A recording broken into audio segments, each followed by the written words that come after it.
Welcome to the EQ Fit podcast. Our mission is to equip people to prosper in every aspect of their life.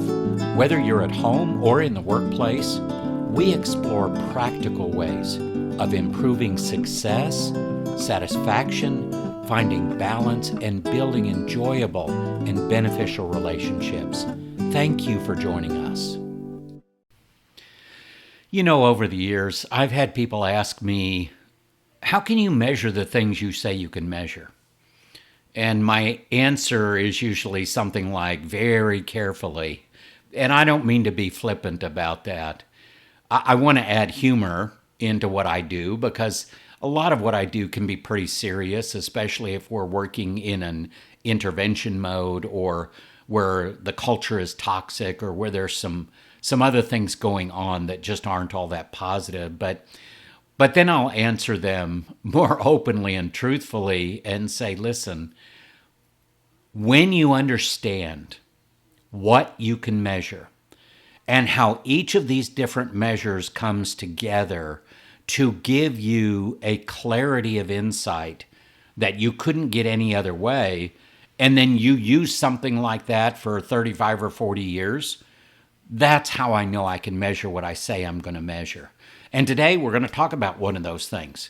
We're going to talk about measuring chemistry. And we're going to talk about that from two perspectives. From a leader being able to cultivate chemistry in their team, a good chemistry that will enhance connection and collaboration. But we're also going to look at it from the point of measuring the chemistry in a team. And we can do both of those things. We can measure those skills in a leader or a candidate for a leader's role, and we can measure those skills and the current reality of chemistry in a team itself. So let's talk about that. Team chemistry is far beyond whether somebody's compatible or not. It's the glue that binds individual people into a high-performing team.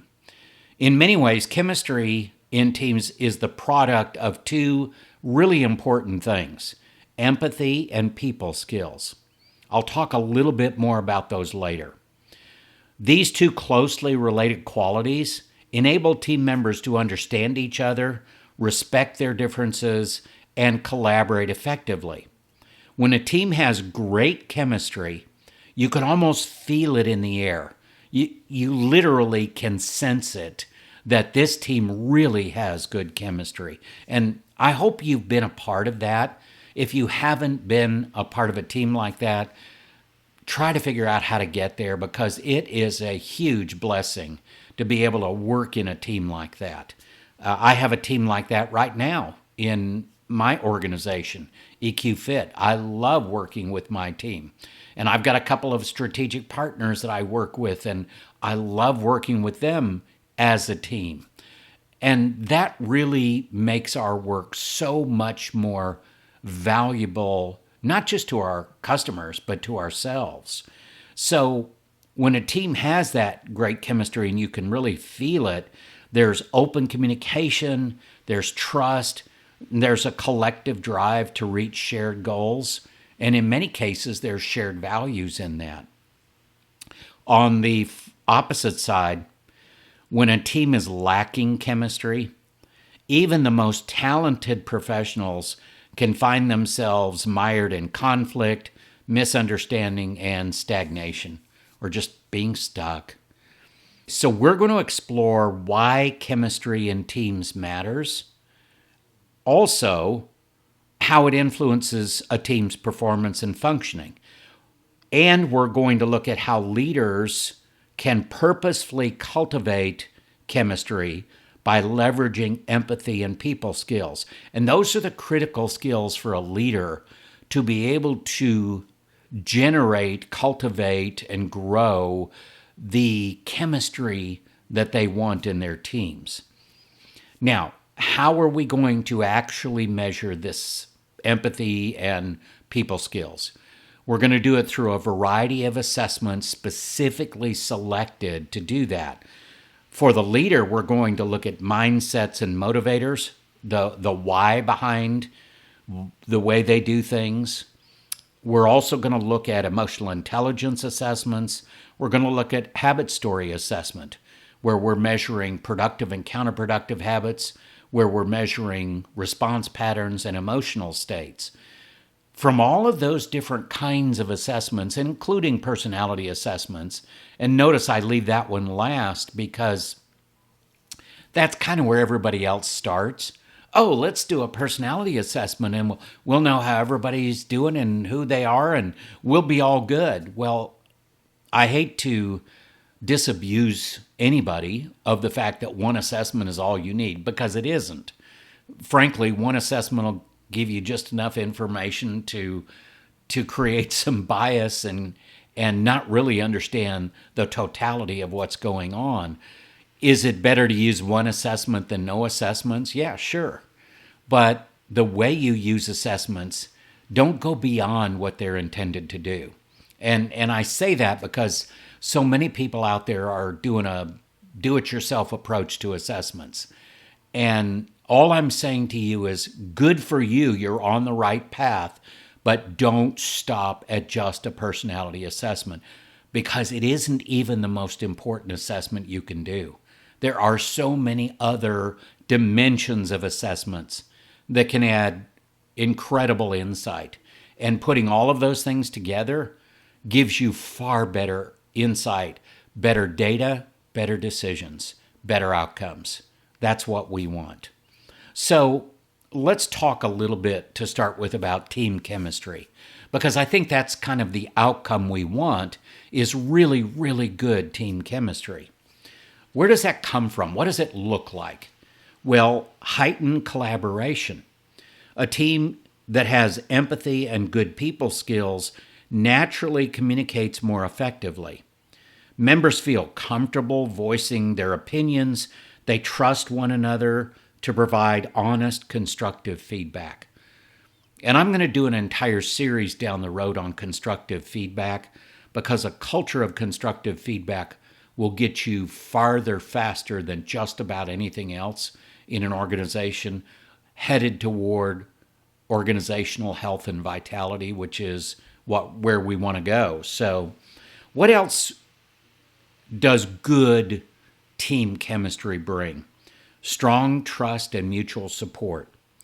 Research published in the Harvard Business Review suggests that teams that report higher levels of empathy experience less turnover and greater well-being. When team members trust each other, they're more willing to take risks and to innovate. What else can we get out of excellence in a team chemistry? Efficient conflict resolution, and this is a big one. Conflict is inevitable. It's going to happen. But remember, conflict doesn't mean confrontation. It doesn't have to be confrontation. People may have differing opinions or points of view or even different perspectives, but that is conflict that just needs to be resolved.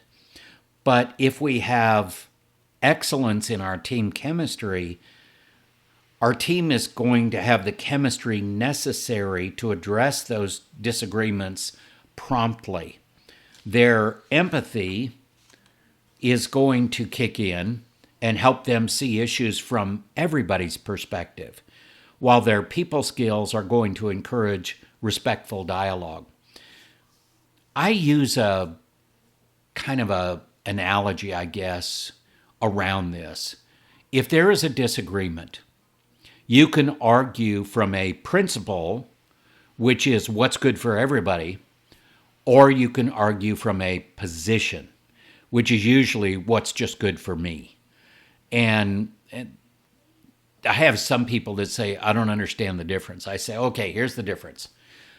A principle is when we all gather together in the open and talk about things and work things out with each other in a friendly, cordial way. A positional argument is where you dig trenches and throw hand grenades at each other. Obviously, not literally. But hey, have you ever been in one of those disagreements where people are throwing verbal hand grenades at each other? It happens, and it's Emotional drivers are getting out of hand and people are being triggered, and we don't want that. We do not want that in the workplace. So this thing of empathy and people skills is critical to getting the chemistry that you want. And positional arguments aren't practicing empathy. They're just looking for what's in it for me. So teams with poor chemistry, what happens? Low engagement levels. A lack of empathy fosters misunderstanding and resentment. People feel undervalued or misunderstood. Productivity wanes as frustration and confusion set in. Ineffective communication. Without solid people skills, team members may withhold feedback or resort to unproductive confrontations, leading to errors, rework, and damaged relationships. By the way, that can lead to toxicity, even to a hostile work environment. And those are things we absolutely do not want. There's going to be increased turnover when chemistry is poor. According to a 2019 Gallup poll on workplace engagement, one of the top reasons employees leave is a toxic or unsupportive team environment. In other words, poor chemistry directly influences attrition. I want you to think about this for just a second before we move on and talk about some other things. This is a choice. Chemistry is either whatever you tolerate, or you can choose to be more intentional and get better results. It is a choice. Is it going to take some effort to get good chemistry in your team? Absolutely. But it is far beyond, in return on investment, what you would put into it. You're going to get far more value out of it if you do it. And frankly, don't we want to enjoy the place we go and spend a lot of hours every day? I do. So it's definitely worth the investment. So what's the leader's role in all of this? Leaders are pivotal in setting the tone for team chemistry. They not only model the behaviors they want to see, but they also help to shape the relational dynamics within the group. How do they do that? They set good boundaries. They give good ground rules. They practice empathy and people skills to show others how to do it well. When leaders apply empathy, actively seeking to understand thoughts, feelings, and motivations, and demonstrate strong people skills, here's what they positively influence. And it's quite a list. I'm going to list these out. Number one, behavior. They influence behavior. Positive role modeling. A leader who treats others with compassion and respect encourages similar behavior among their team members. And there is consistent accountability in behavior. Empathetic leaders can provide corrective feedback in a manner that feels supportive instead of punitive. What's the other thing or things that a leader can impact or influence? Number two, communication. Open dialogue. Leaders with strong interpersonal skills invite open discussions. They ask good questions. They actively listen. This environment of psychological safety ensures that everyone's ideas are valued. There's also clarity in messaging. Empathy allows leaders to interpret team members' unspoken signals, frustration, confusion, excitement, uncertainty, whatever it may be, so they can tailor the messages accordingly. If you've ever had a leader communicate with you highly effectively, it's because you feel like that communication was designed for you. Whether it was intended that way or not, that's what we perceive. But if you've ever been communicated to by a leader and it just kind of fell on deaf ears, it's probably because it was a generic message that just didn't resonate with you. All right, what else can a leader influence with empathy and people skills? Their own leadership and the leadership of each of their team members. Because, as I've said before, everybody's a leader. They lead themselves first, and then they lead other people. Inclusive decision making is a part of that. People skills enable leaders to engage each person's unique perspectives. By incorporating diverse viewpoints, leaders create buy-in and they foster a sense of ownership. And we definitely want that sense of ownership, because when that kicks in, there are some very important other benefits to that. People start to take initiative, they start to be proactive, they think ahead, they don't just wait for somebody to tell them what to do. There's so much good that can come out of that ownership mindset.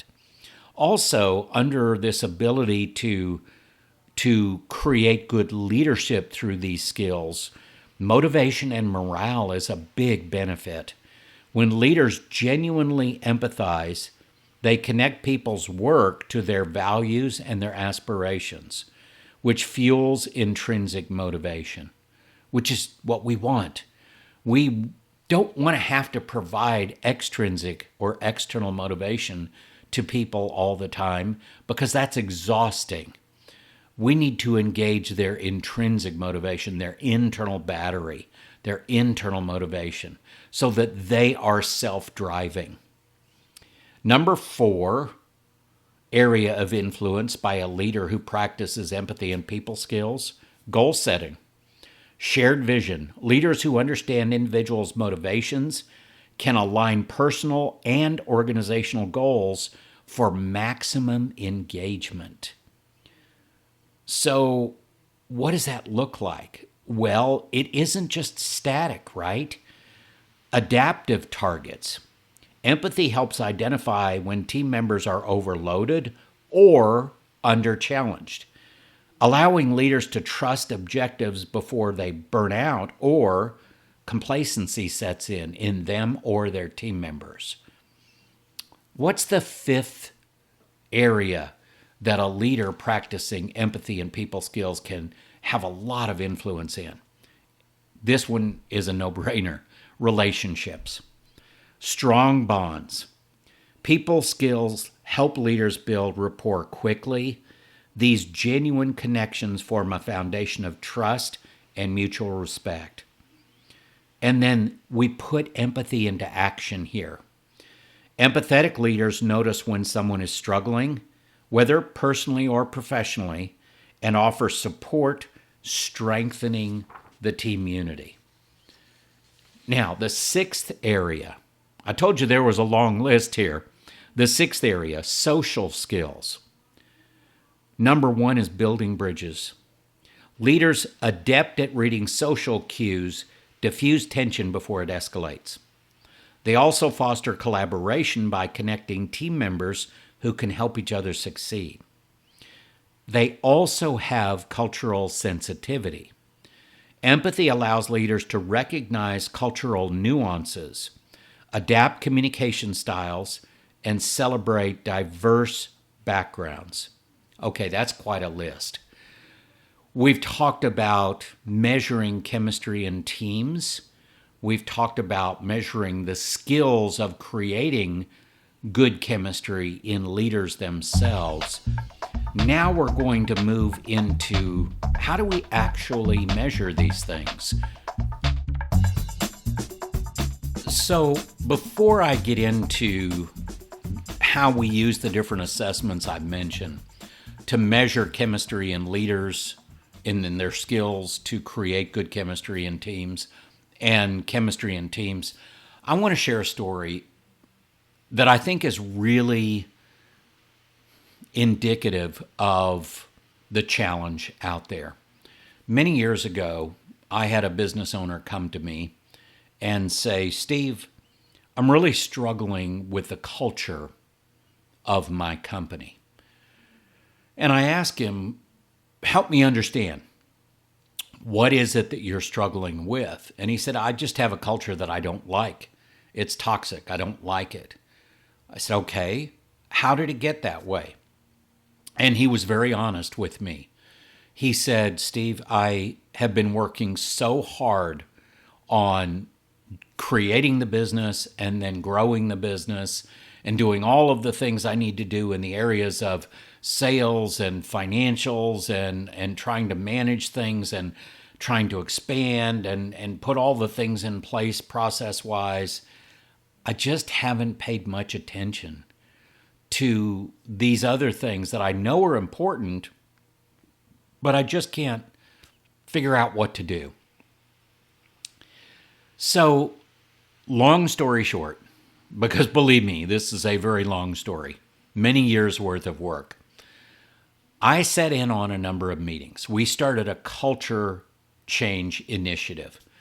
And the very first thing we did was we created a leadership guiding coalition.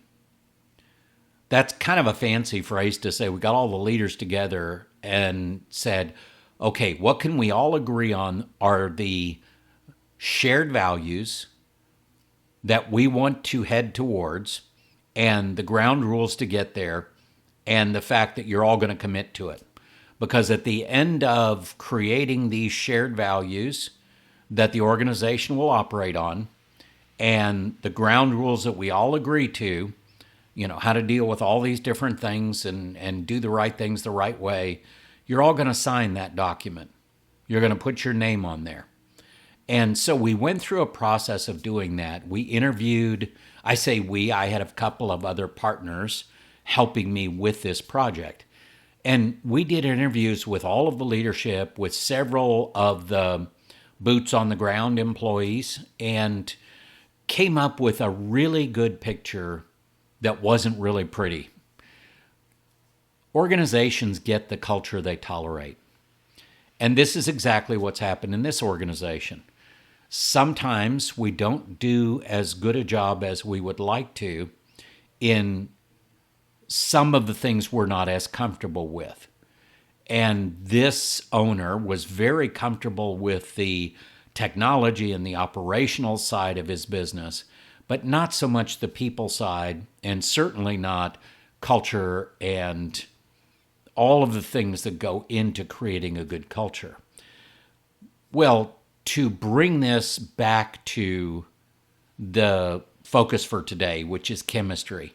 The chemistry when we started in teams and in the entire organization was all over the board. There were one or two teams worked really well together. The rest of them did not. None of the teams worked well with other teams. So the organization was suffering as a whole. And there was a lot of toxicity. There was a lot of favoritism. There was a lot of loyalty outside of trust. And when you get loyalty outside of trust, basically we're talking politics. You do this for me, I'll do this for you, quid pro quo, all of that kind of thing.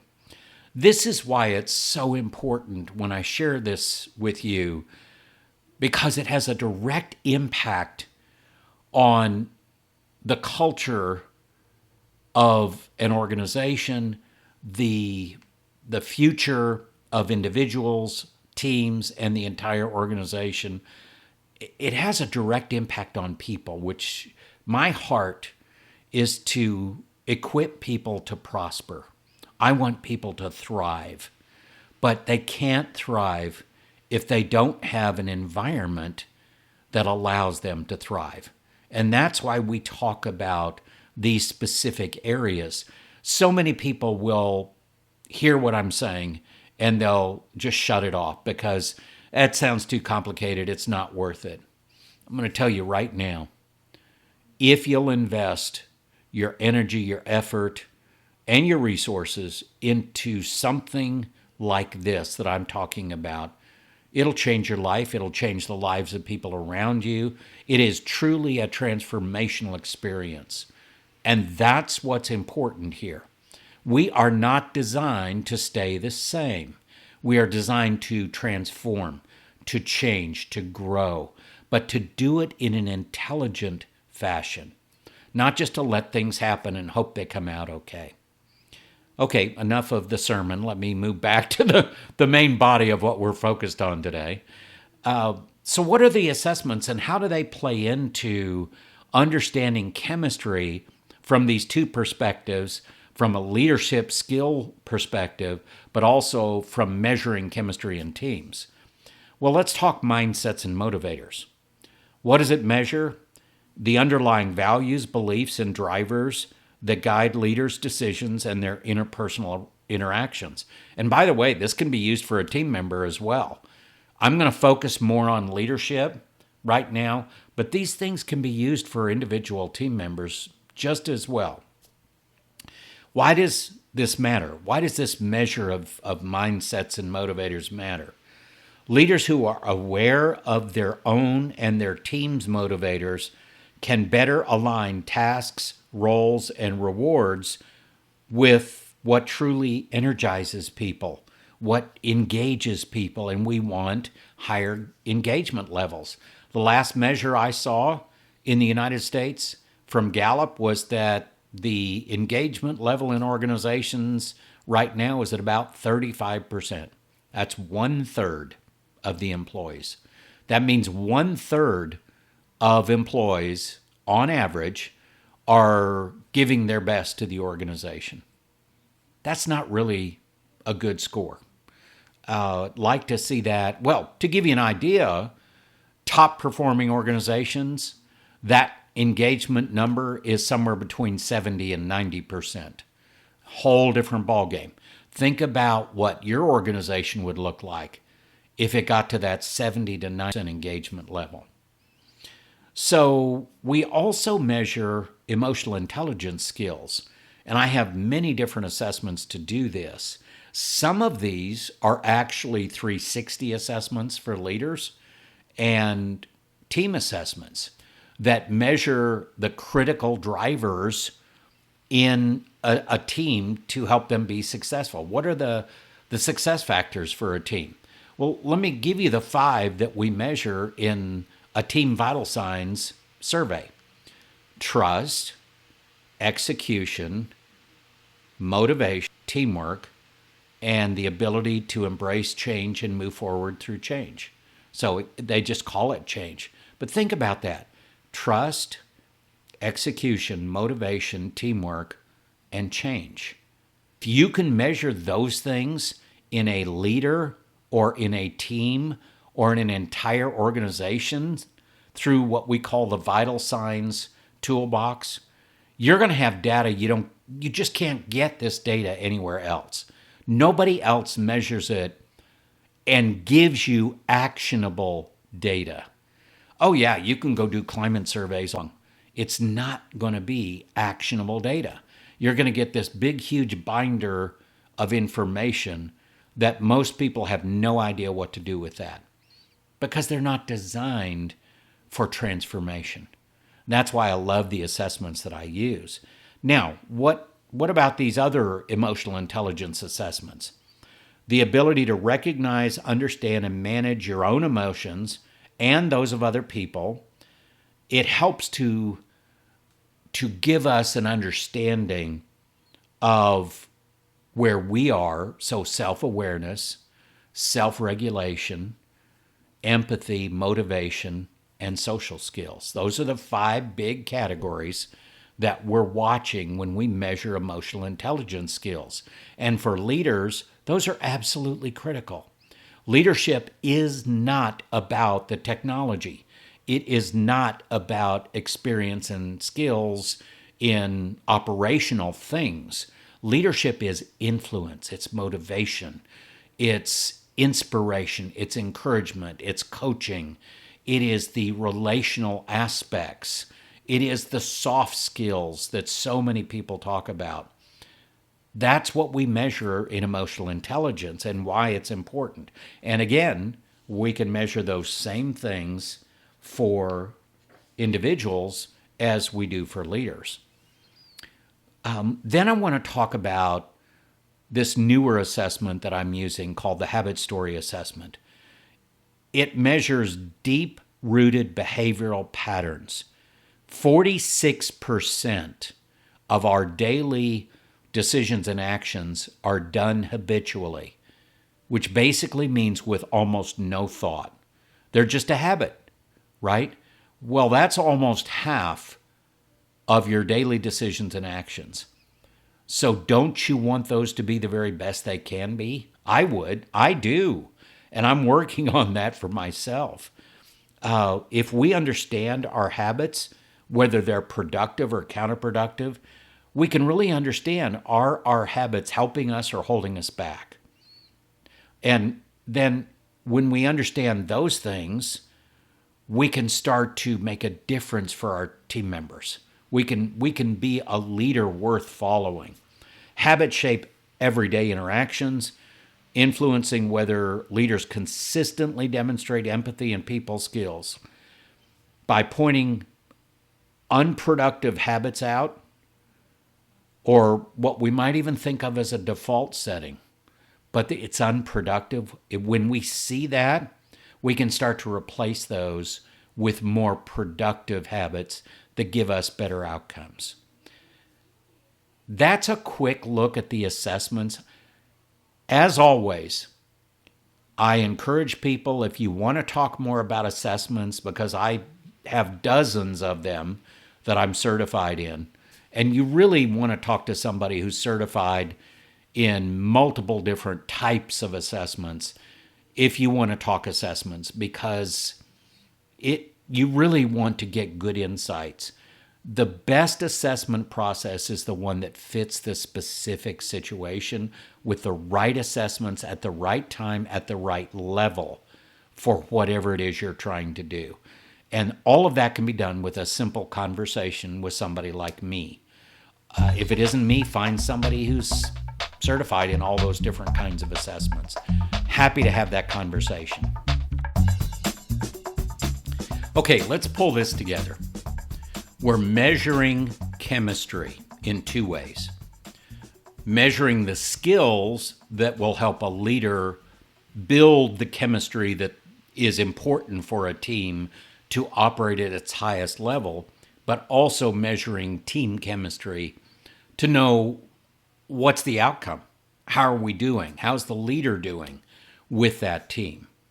So let's focus in on the outcomes. If we do a good job here, how will it impact certain areas? Well, how about hiring for the right fit? If we think about leveraging these skills, we're looking beyond resumes when we're hiring. We're taking mindsets and motivators, EQ assessments, habit story assessment, maybe even some other assessments. And we're truly trying to understand, is the candidate someone who's going to fit on all of this multi-dimensional fit matrix that I look at? Fit to experience? Yeah.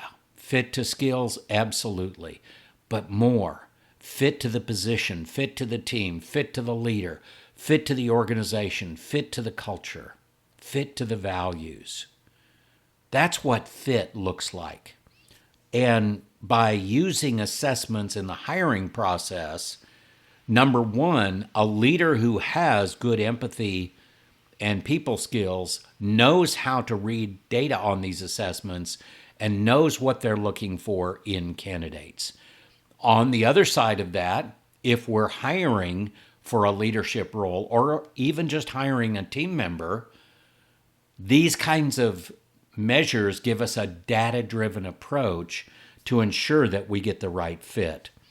And we want to reduce turnover too, because that is incredibly expensive. So when we know we're getting the right fit, we're going to reduce turnover. One of the biggest areas for this focus on chemistry is developing people and developing the team. If we can grow these skills of empathy and people skills, which is going to include things like self-awareness, by using these assessments, we highlight specific areas where leaders and team members can improve their emotional intelligence and their interpersonal effectiveness. That's going to have a direct impact on improving chemistry in the team. And it's also going to help to set up an ongoing feedback loop, because when people feel safe, they feel like they're being supported, they're getting good constructive feedback, it is going to take short-term soft skill improvements into long-term strengths. That's what we're looking for, a transformational process. And of course, chemistry is a big deal when it comes to culture. If we can embed a practice of empathy, our organizational culture that will value and support an empathetic approach is going to foster stronger relationships, more effective communication, and a willingness to collaborate.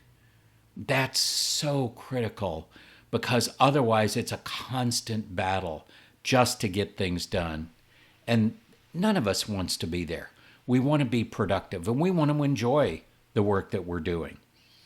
The other thing that can happen here, when we create the right chemistry, we can sustain high-performing teams. People skills drive not only collective success, but they also drive well-being. If we truly care about people and practice people skills, we're going to have a much healthier organization because individuals and teams are going to be healthier in every way, in a multidimensional aspect.